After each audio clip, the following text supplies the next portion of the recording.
Hi, Elijah here. Before we get started, I'd like to shout out our top tier patrons. Thank you to Nikki, Sean, Mace, Alan, Penny, Claire, Kit, and the Jexberry Guy. If you would like a shout out and access to our bonus content, you can find us on patreon.com/dandiesindanger. For a one-time shout out, you can also support us on ko-fi.com/dandiesindanger. As always, the best way you can help us grow is to tell your friends, subscribe, leave a review, or leave a positive rating. Thank you all so much for listening. And now, on with the show. Previously on Dandies in Danger. Comfort washes over Daniel. Oh no, I'm stuck. I'm stuck in a dream until I can fucking figure things out. We are returning to Zachery and Liam in the long room. You just heard Emily's voice coming from the wardrobe asking for help, asking to be let out. Is it Emily's ghost? I don't think it's a ghost. I think it's a demon. What is your real name? I knew you were one of mine. I won't give you my name, but you know me. You could even come in and speak with me. I'm worried that might give you a physical form with which to exit the wardrobe. If I give you my word, I will not possess you. Then swear it and I shall visit you. I swear it. You don't make any sense! You're so cautious, why are you just going to waltz in there where there's a demon waiting for you? Because Carrion gave me the vision. I'm coming with you, Zachery. I'll face whatever it is. And then they into the shadows. What Adrian would like to try to do is somehow contact Tabitha's ghost and see if perhaps he could communicate with her. Tabitha's ring. And what you recall in the past is that you have needed a physical object to connect you with a spirit. He's going to put it on. He's going to go over to a wall and he's going to take the hand that has the ring on it and he's going to knock 4 times like he's heard. You hear a knock. Miss Blythe, I want to help you get your child back. The knocking reaches a fervor pitch. You open the door. Yeah. Green light hits you. Zachery, Liam is gone. There's nothing here in the darkness. The throaty cries of 100 boars approach you. The skin of the boar's head, and indeed its whole body, is fully translucent. It leans down to you, snuffling hot, pungent air, and droplets of blood fall in your face.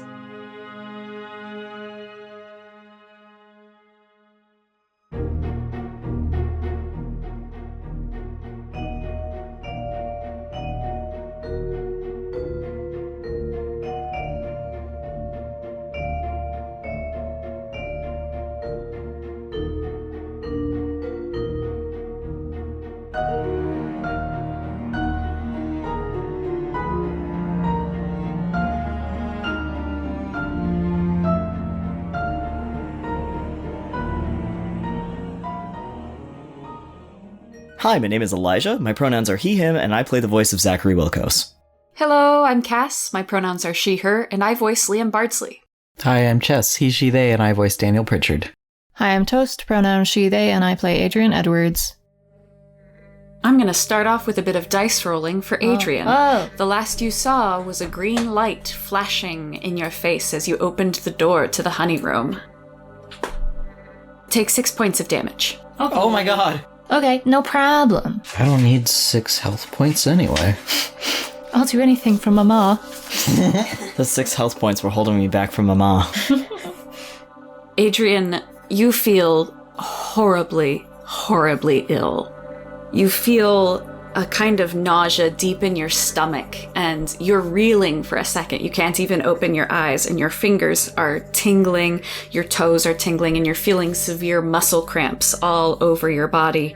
And whenever you open your eyes, the hallway is empty, but everything looks green. But it hurts to stand there. Your heart begins to beat in an abnormal way, and it sends you reeling back into the room. Are you going to leave the door open or try to close the door? I'm going to close the door. Okay. As your senses come back to you, you vaguely recollect that you heard Dorothea scream, and once the door is closed, she comes running over to you. Mr. Edwards, are you alright? Not sure. I mean, I do feel terrible, but give me a moment. Look at me. He kind of like squints and blinks and looks at her through. Your eyes are all green. Oh, well, I think that accomplishes what I was trying to do. Hang on, just wait a moment. And he kind of staggers into the room and he finds a chair to sit in and he wants to sit down and kind of center his breathing because he wants to try to, like, I don't know, go into his mind palace and see if Tabitha's in there. Okay. Go ahead and give an Arcana roll. If I've just made myself sick, I'll be so sad. It's just a 9. The absolute fatigue of your body really starts to set in. It makes you so present in the physical moment that you feel no connection whatsoever to any sort of entity. You do notice at that moment there's a little bit of extra pain around your ring finger, and as you look down to see where you put on Tabitha's wedding ring, there's a little welt on the skin underneath the ring, but you feel no connection. Damn it. Well, he goes, damn, and he leans over, he kind of laces his fingers and puts his head on his hands. He's just trying to focus, and he's just muttering, Miss Blythe, please, I really, really need to talk to you. So we're going to leave Adrian there in this low moment, and we're going to go back to Zachery, who is now being stared down by a, frankly, enormous boar demon. Again, the skin is translucent. There are tusks curling back away from the face and piercing its own skin. There's blood dripping down from these piercings and pooling around its feet, and within this blood pooled around its feet, you can see boars writhing within. And the blood has not yet reached your feet. You are not touching this blood. Has any of the blood dripped on my face? You got a few little splatters on your face. He doesn't move to wipe it away. He is too shocked by what is staring him down, and he's only partly sort of registered the blood that's pooling near him. I have something for you. He takes a deep breath in. What happened to Liam? He's safe. I have not betrayed my word. He simply cannot see anything which would... And there's a pause here. You can't see anything from this expression because the eyes are just pure eyeballs in muscled sockets. But the tone of voice conveys almost a sort of wry humor when she says, nothing that would stir his emotions or frighten him overmuch. He takes in a deep breath and he nods, and he looks down at the pool of blood and takes a few steps back. What do you have for me? Answers. I can tell you everything that is happening in this house, and you won't have to rely on anyone else. I can tell you exactly what's happening. And this is the truth? I will not give you riddles. He nods. In return, I need you to free me. A few queries before I agree to this. What will you do once you are free? I will pay my dear Lord Busch a visit. He's expecting something from me.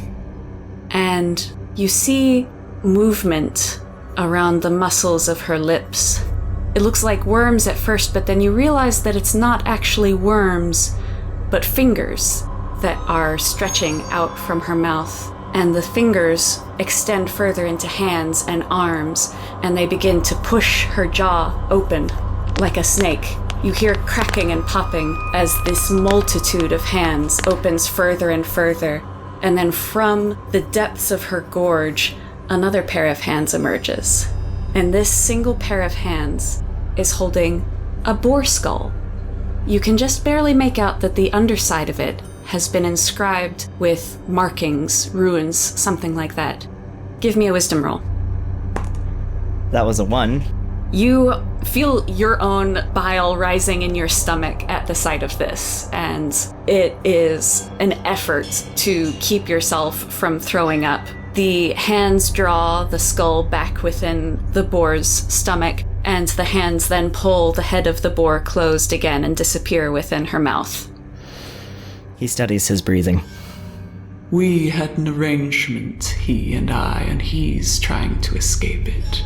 My beloved, of course he would. Why else would I be with him? He's one of mine as well. Is Lord Busch human? Oh, yes. He sort of smiles that he got a little bit of answers out of her, but he doesn't say anything. And There's a lot of factors here because he doesn't want to release a demon into the world to help fulfill who knows what promise or to take vengeance and then just be out there. But there is no way he has the skills or even the bravado to attempt to send this demon or defeat this demon in any way. And right now he's in its realm. So his main concern are all the guests in the house right now. So he thinks quietly and he says, if I do this, if I free you, will any harm come to the guests in the house or those who originally owned it? Harm comes to everyone eventually, but I must assume that you mean that you are seeking assurances that I will not cause harm to the guests of the house. You are correct. She ponders for a minute. I am not in the practice of causing harm, though perhaps you will not believe me. As a gesture of good faith, taste the gift that I have left you. And she snorts again into your face, and you feel a few more droplets of blood flick onto your face. He allows his tongue to slip out between his lips, and he tastes the blood. You feel 1 point better. It was a small drop. It was a small drop. It was a tiny drop. You feel 1 drop better. All right, back to 18. Yeah. Well, I guess we figured out what blood was in the vial that Adrian was tasting. Yep. Oh. So he puts that together, and then he nods. All right. I cannot make any guarantees as to how they choose to parlay with me in the future, so I can't make any promises. He nods. All right. Let us speak then, and I shall agree to free you. You feel the pool of blood underneath her feet begins to bubble more quickly, and the boars within start to squeal, and you get this sort of impression that perhaps she's excited by this. Is that a promise? You will release me from the wardrobe, and in exchange I will tell you what's going on in the house. He takes a deep breath in. It's a promise. There's a cacophony of squealing, and then it settles. Very well. Do you have any questions for me, or shall I just begin? My most prominent question is this. What is it Lord Busch is after? Why is he doing all of this? For that I will have to start at the beginning. Lord Busch is a huntsman. He loves the thrill, the chase, and he loves the power of it. He was traveling far, far from his home, far across the seas to find game that he couldn't find elsewhere. He had grown tired. He needed something new. Well, he did find something, but it wasn't what he had expected. He found a fever. He and his crew grew weaker, and, well, they all died. But him. In him there was a fire, a sort of delicious desire to keep living no matter the cost. And so I spoke with him. I agreed to give him my boon. A boon that, I might add, I would be perfectly willing to offer you if you so choose after our conversation. You intrigue me immensely. I gave him the boon of healing. My blood, as you see, can restore the body, and with that, he was able to return home. Well, of course, I didn't give it to him for free. No. The deal was naturally a very common one and quite easy. He would simply turn over his soul to me at the allotted time, and in exchange, I would give him this power of healing. Also, naturally, as the acolyte of the Night Serpent, you know that sacrifices must be made, so I asked that he bring my brethren to me as well. And the sea of boar bodies roils within the blood near your feet. He would bring me my kin, return them to me, as it were, and with his feat, therefore, of cunning and strength in defeating them, I would continue to serve him, to give him my blood freely. A little bit too freely, as it turns out. He started studying other magics. He was greedy, deliciously greedy. And he found that by using the blood that I had given him not to consume, not to heal himself, he could use the blood as a substitute for his own intent, tapping into mine. Stealing my blood, stealing my intent. The intent to heal and twisting it to whatever purposes he chose. Why did he do this? Why? Well, because he was afraid of me. Everything that he's done since making the bargain with me has been to escape the bargain he made. He wants to find a way to defeat me. And I think that's so precious of him. I quite adore that quality of his. I was happy to let him try. It was amusing to watch him, in fact. Even his desperate attempts to struggle out of our bargain were feeding me, though he did not know that. But I got a little careless. I travel frequently through the realm of the Night Serpent, and on one such occasion, he trapped me here.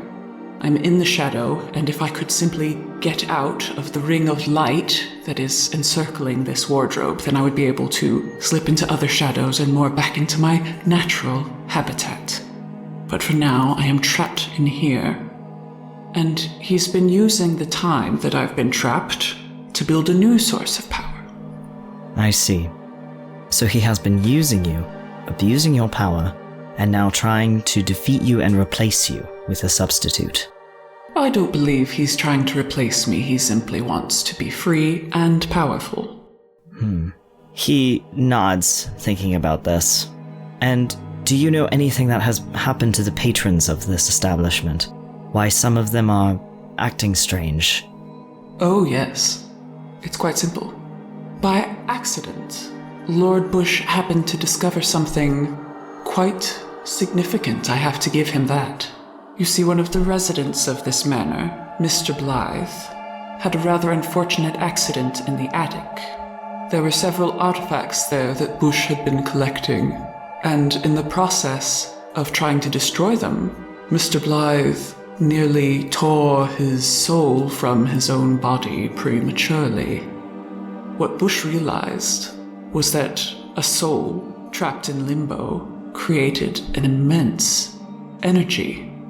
And so what he's been doing, and with my blood no less, is he has been bringing in patrons and flinging them into the realm between life and death and stretching their souls out. Is that what I feel when they come near me? There's a strange feeling I get, like threads against me. Is it the stretched soul? Yes. Their soul is attached to a particular item within the house, something that was already cursed. It was quite lucky for Lord Busch that it was there, because without it, he would simply be killing everyone. Instead, it traps their souls in a sort of impermanent state, but still attached to their bodies nonetheless. And so then he is able to tap into these strands, roots of power, if you will. He taps into these that he's created in people. Will destroying this item free them or harm them? To destroy it would kill them. There may yet be a way to release the souls. How? I cannot tell you what I do not know. Simply that it is something powerful on the ground floor. You surely would be able to sense it. It is a cursed item related to the King family. He nods. That Nathaniel himself is attached to it most of all. Although in a more family way, I suppose. His soul hasn't been rent from his body in the same way as the others. But he is attached nonetheless. He is your Judas goat, as you may have realized. Alright. And what has happened to the patrons who have left this place? Who were not right. They came back ghostly white and very, very pale. I believe the change in their clothing was an effect of my blood. They were drowned in it, you see. Drowned? Yes. Uh-oh. And they are also afflicted in the same way as the servants of the manor. It is simply that they are roaming farther afield. In fact, Busch's plan is to affect as many people as possible, because then no matter where he is in London, whenever I should happen to break free, because he knows I will, he knows that I would eventually. He is hoping that wherever he is in London, he will have a route nearby to tap into to protect himself. His magic is much more powerful whenever he is tapping into the souls of another. He nods. All right. Yours would be more powerful too? This makes him a little uncomfortable, but he tries not to show it. He does roll his shoulder a little and refocus his thoughts. Don't be too squeamish, Zachery. You might need to resort to something drastic if you want to get through this evening. Although freeing me has definitely increased your odds. We know at the stroke of midnight there is something that roams the halls, but is there another reason? Are these dogs gathering people? He stops and then he shakes his head and he goes, no, better question. How do we stop Busch? Your best chance would be to free the souls that have been trapped in this cursed object. If he no longer had roots to draw upon, he would be quite helpless, especially before me. And you do not know how to go about freeing the souls yet, but destroying the item would be wrong. Well, it wouldn't be wrong. It's simply one solution. It would kill everyone. Well, release the souls of everyone who is currently connected to it. Wrong in terms of my morals. She gives you a big boar-headed nod of acknowledgement. But you are correct. So he thinks and he goes, I do have a question. There is a sauna here. Are you aware of it? There's a rumbling underneath you. Yes, I am aware. Right. There are strange markings in that sauna. It is an important room, and you said that these people who had come back had been drowned. Is this where a ritual is taking place? Yes. In order to bring them to the point where their soul separates from their body, the guests of the house are under a spell of sleeping that draws them down to the waters. Once there, they are pulled under by a spell. It's only activated after midnight. It's a spell that pulls them down. Gravitas. Zachery, you remember the strange feeling that you sensed, that sort of demonic, very faint, inactive energy at the bottom of the sauna. Now you can put together that was the Gravitas spell. He nods.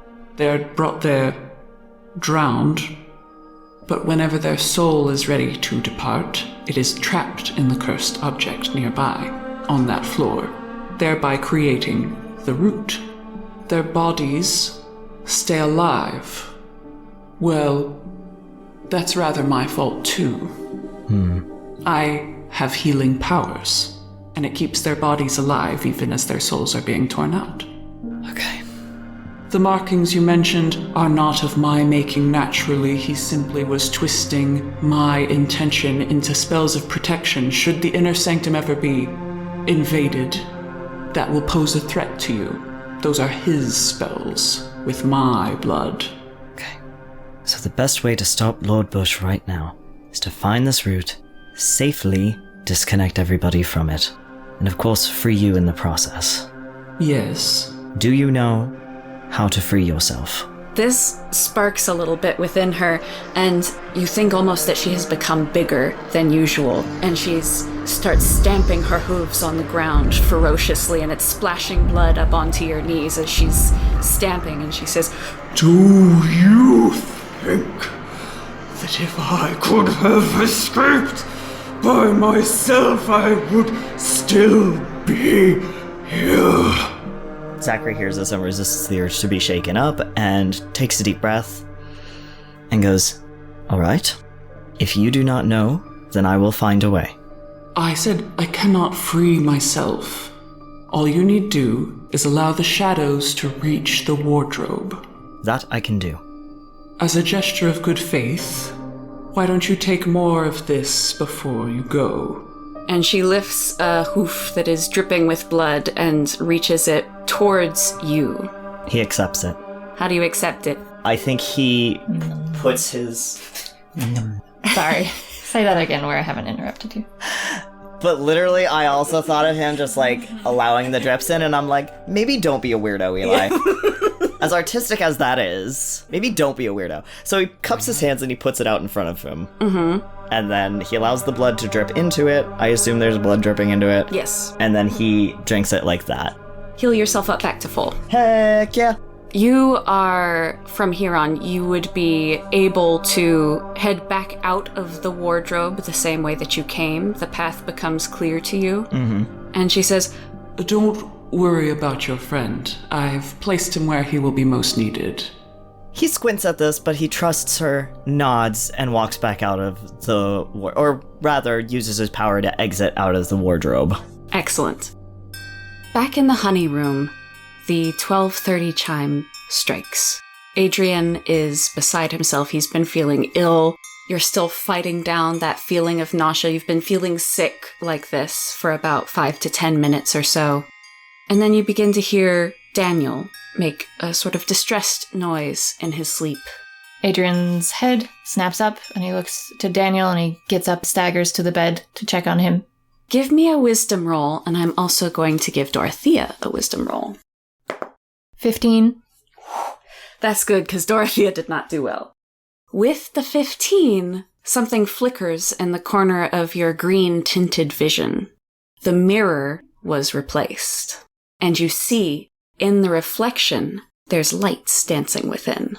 You look more closely, and it seems like the lights activated at the chime of the bell. And you see that it forms a sort of set of runes, and as soon as these appeared, Daniel began to sleep more fitfully. I mean, I know what that is, but oh no. What would you like to do? Are you going to alert Dorothea? Yeah, he looks to Dorothea and he says, Did you put this mirror back here? Oh, no, I didn't see that. No, whenever Mr. Pritchard and Mr. Wilcox were here earlier, they took it down, and I didn't think to check whenever I came back. She looks incredibly distressed. Oh, all right. We're taking it off the wall. Well, no, don't. You look after Daniel. I'm going to take it off the wall.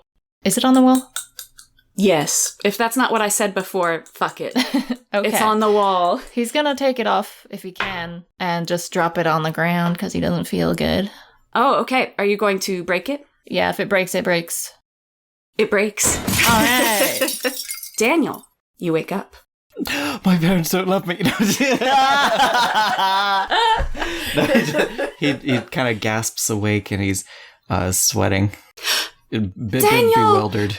Dorothea runs over and grasps your hands. Ooh. You're right. He's a bit befuddled and trying to remember exactly what happened. Last he was awake, he was looking at himself, the doppelganger, and then he was back home and he was swimming through all these memories, but something wasn't quite right, and so he's very disoriented. But he's happy to see her, but he's just having trouble finding words. Adrian comes over. He sits heavily on the bed and he says, Daniel, are you feeling all right? Do you have a sense of yourself? What do you mean by that? I don't know. I'm not entirely sure what's going on here, but I want to make sure you are present in your own body. He touches his chest. I'm here. By God, what happened to you? I was trying to speak to Miss Blythe. What are you... I told him that it was a very bad idea. And of course he did it anyway. I'm still glad you're all right, Mr. Edwards. Oh, me? Sorry, I thought you were going to tell Daniel. He was glad he was all right. Thank you. Where are the other two? Right. We were on the stairs. You passed out. We brought you up here. There are dogs roaming the halls. Zachery and Liam went to go get Mr. Keene through the shadows. They have not returned. That is why I decided to try to speak to Miss Blythe. It's 12:30. He seems to realize, fully taken, that Dorothea is there and that she's safe. And so he turns to her and puts both his hands on hers. He doesn't say anything, but he kind of pats her hand. And then he turns and he looks at Adrian. Dogs, you say? The White Hounds. They're patrolling, I think. Oh, magic. Yeah. And then you hear, from the hall, the voice of Miss Eleanor Audley. Hello? Was there anyone there? Uh-oh. What was that knocking? Daniel panics and he looks immediately to like Adrian to be like go do something, but then sees that he's like looks sick as fuck, and then he looks at Dorothea. Then he's like, no, she shouldn't. And then he looks and he's like, damn it! Like, you can hear her voice approaching yours, and you can safely assume that she was in the room right next to you, next to Dorothea's room. That is. let her in. Yes. Adrian gets up, runs to the door. He just opens it. He pulls it not all the way open, but sticks his head out. Miss Audley. Was that you? Quickly, come here. Was that? Quick, What are you doing? quick. What are you talking about? She's standing there. Roll me a d20 and add your influence. we're gonna watch an old lady die. No! Hell yeah. God. No, the dog's gonna come running. Body her to the floor. Fucking 5. Rolling really bad. Let me see what your relationship with her is like. It can't be very good after I tried to tackle her. Did you put that down? I think you were demoted to amicable, so that's not going to do anything for your influence roll, sadly. Rather amiable. If someone tackled me, they would not be amicable at the moment. So she sees you trying to wave her in, and she says, "You're being very suspicious, young man. Was that you making all of that racket?" Yes, it was and me. then you hear No. rapid clicking of Oh dogs' no! nails I'm on gonna the tackle ground her again. before you can No. reach her. He has one move. She gets bowled over. Fuck. She falls flat back onto her back, and it knocks all of the wind over her. The candelabra that she was holding at that time falls and clatters onto the floor. She gone. You see her kind of shift her body a little bit in confusion because you didn't see anything. Fuck. You didn't see anything. They're invisible. I But looked then- for my feather. You look for your feather? Yeah. Is Okay. it gone? No, it's not gone. Okay. It is still there. Oh no. Go ahead and do what you want to do. Gonna I'll run give out you a into the split hall. second, okay? I'm running out in the hall. I'm gonna try to like cover her body with mine. That's okay. So she's not quite that close. So you're just running out to her. Yeah, I'm running out. Okay. Leaving the door open too. You don't know that. Maybe I closed it. I don't think Something in you your did. voice says that you probably did not. Daniel's trying to get up to see what's going on because he hears all this. Like, how far away is she? Down the hallway, she's about 40 feet away from you. So you could get... That's really far. Yeah, these are long hallways, you guys. Okay, wait. Can So- I change a little bit? Yes, okay. Okay. She's far away. You see her hit the ground. Yeah, I can't see any dog. I looked for my feather. I have my feather, but I have your can't see feather. the dog. And so I think, fuck. Because he saw that ghost getting pursued by something invisible, so he runs out and he just starts shouting and waving his arm to say, "Over here! Come get me!" No, you give me your hand. Oh no! What's... Oh, okay. This is great. This is great. This is an amazing character arc for him as well. Okay. There's a pause. You can just barely make out a faint movement from her body in the dying candlelight, and then you hear it. The clicking turns and starts running towards you. And as it's nearly upon you, a shape emerges from the shadows. Oh! And Liam is immediately standing in front of you, and he looks just as shocked to see you as you look. And he reaches out and grabs your shoulders. How did I get up? Where's Zachery? Where- There's dogs, I He's think. left- They're invisible. There's... Miss What? Audley's been knocked over. There's a dog. And Liam screams. Fuck.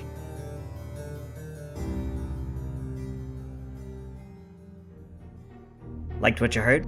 Let us know by using hashtag #DandiesInDanger over on our Twitter, Insta, Tumblr, and TikTok in the listed links below. We'd love to hear any and all comments, questions, and theories as to where the story might be headed. Want to support us and our lads' adventures more directly? Then please consider clicking on the link and becoming a patron today. For just $1, you can gain access to our longer, uncensored outtakes and blooper reels. For $5, you can have access to exclusive stickers, in-world letters written by and for the lads, poetry by Adrian and Daniel, and original music from the show composed and scored by Chess Albanese. Can't afford to support directly? No problem. Podcasts survive by word of mouth, so if you like what you heard, tell your friends, family, and local graveyard ghosts all about these exciting tales. Thank you, and we'll see you next time. Dandies in Danger is written and voiced by Elijah Bergateres as Zachery Wilkos, Cass as Liam Bardsley, Chess Albanese as Daniel Pritchard, and Toast as Adrian Edwards. It is edited by Toast. Original score and music composed by Chess Albanese.